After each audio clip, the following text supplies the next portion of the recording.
Sonu Madnani media प्रभारी भाजपा शिवाजी मंडल।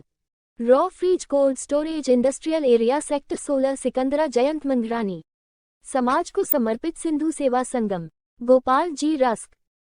जय झूलेलाल सेवा संगठन मोना भाई। भाजपा नेता हेमंत भोजवानी। भाजपा नेता Pramod Giri. Baba garments, Amma collection, Baba family plaza, DR cattles, hotel Mangalam, hotel Devam, Kaka collection, Kajal opticals, स्ना पैकेजिंग, ब्रिजवासी स्वीट्स, पुष्प। 22 नवंबर 2023 को कैप्टन शुभम गुप्ता ने आतंकवादियों से लड़ते हुए अपना सर्वोच्च बलिदान दिया था। ये बात सही है कि कैप्टन शुभम गुप्ता मेरा बेटा था, लेकिन उसके बलिदान के बाद पूरे देश ने और विशेषकर आगरा के लोगों ने कैप्टन शुभम को अपना बेटा मानकर उसको सम्मान दिया, श्रद्धांजलि दी और ये प्रण लिया कि शुभम हमारे बीच में सशरीर नहीं है, लेकिन उसके विचार, उसके काम करने का तरीका, उसकी राष्ट्रभक्ति प्रेरणा देने वाले युवाओं के लिए काम आने वाली ऐसी शक्ति को हम जीवित रखेंगे, जीवंत रखेंगे। आगरा और भारत विकास परिषद के लोगों ने ये संकल्प लिया और तब से आज तक 2 वर्ष पूरे होने जा रहे हैं। 22 नवंबर 2025 को कैप्टन शुभम की दूसरी वर्षी है। इसे बलिदान दिवस के रूप में, एक प्रेरणा दिवस के रूप में भारत विकास परिषद और आगरा के लोगों ने मनाने का निर्णय लिया है। ऐसे प्रेरक, विश्वविख्यात ऐसे कलाकार जो केवल शहीदों के लिए कार्यक्रम करते हैं, जो केवल शहीदों को नमन करने के लिए देशभक्ति का भाव जागृत करते हैं और युवाओं को प्रेरित करते हैं कि राष्ट्र सर्वोपरि है, राष्ट्र है तो सब कुछ है। इस ध्येय में हम इस यात्रा में शामिल हो रहे हैं।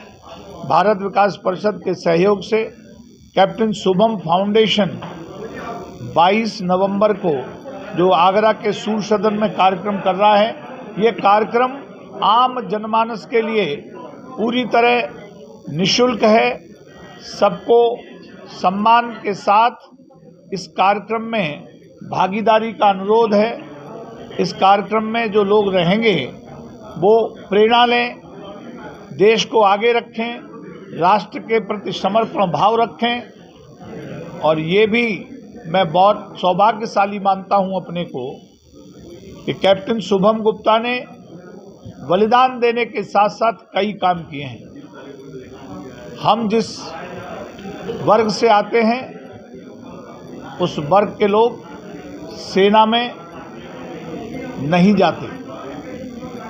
उनके बारे में कुछ धारणाएं उनको समाप्त करने का भी काम किया है कि चाहे व्यापार हो, चाहे सेना में जाकर बलिदान देने की बात हो, वहाँ भी अगर हम खड़े हैं तो अग्रिम पंक्ति में खड़े होकर अपना सर्वोच्च बलिदान देने में चूकते नहीं हैं। ये उसने निश्चित किया है। और सबसे बड़ी बात, हिंदुस्तान की सबसे बड़ी आर्मी 9 पैरा में सेलेक्ट होना अपने आप में बहुत मजबूत होना होता है। वह भी उसने पूरा प्रमाणित किया है कि हम कमज़ोर नहीं हैं। देश की सेवा के लिए जो करना होगा उसके लिए सदैव तत्पर हैं और उसको जीवंत बनाए रखने के लिए हमने ये आयोजन रखा है, जिससे पूरा देश और युवा प्रेरणा लेगा। आपका भी विशेष सहयोग हम चाहते हैं। कैप्टन शुभम गुप्ता के बलिदान दिवस पर जो आयोजित कार्यक्रम हो रहा है, राष्ट्रभक्ति से परिपूर्ण कार्यक्रम है, प्रेरणादायक कार्यक्रम होगा। आगरा की जनता से मैं ये अपील करता हूँ कि युवा पीढ़ी से विशेषकर कि अपने जीवन में बाबा सत्यनारायण मौर्य का एक कार्यक्रम अवश्य देखें, ऐसा मेरा आग्रह है। और वो कार्यक्रम का देखने का सुअवसर हमें इस अवसर पर मिल रहा है। वो एक चित्रकार, पत्रकार, लेखक, कवि, गायक, विभिन्न आयामों से जुड़े हुए व्यक्तित्व हैं और वे अपने प्रेरक व्यक्तित्व से, अपने प्रेरक उद्बोधन से हम सबको प्रेरणा देने के लिए आगरा आ रहे हैं। आगरा शहर और आगरा शहर के आसपास के क्षेत्रों में जहाँ जहाँ आपकी आवाज़ पहुँचती है, उन सभी से निवेदन करता हूँ, प्रार्थना करता हूँ कि 22 नवंबर को शाम को 3 बजे आकर ये प्रेरणा दिवस के रूप में, एक बलिदानी दिवस के रूप में कैप्टन शुभम गुप्ता स्मृति संस्थान एवं भारत विकास परिषद द्वारा आयोजित इस कार्यक्रम में अपनी उपस्थिति दर्ज कराएं और उपस्थिति के बाद कार्यक्रम के उपरांत भोजन प्रसादी ग्रहण करके ही जाएं। मैं ऐसा सभी से निवेदन करता हूं।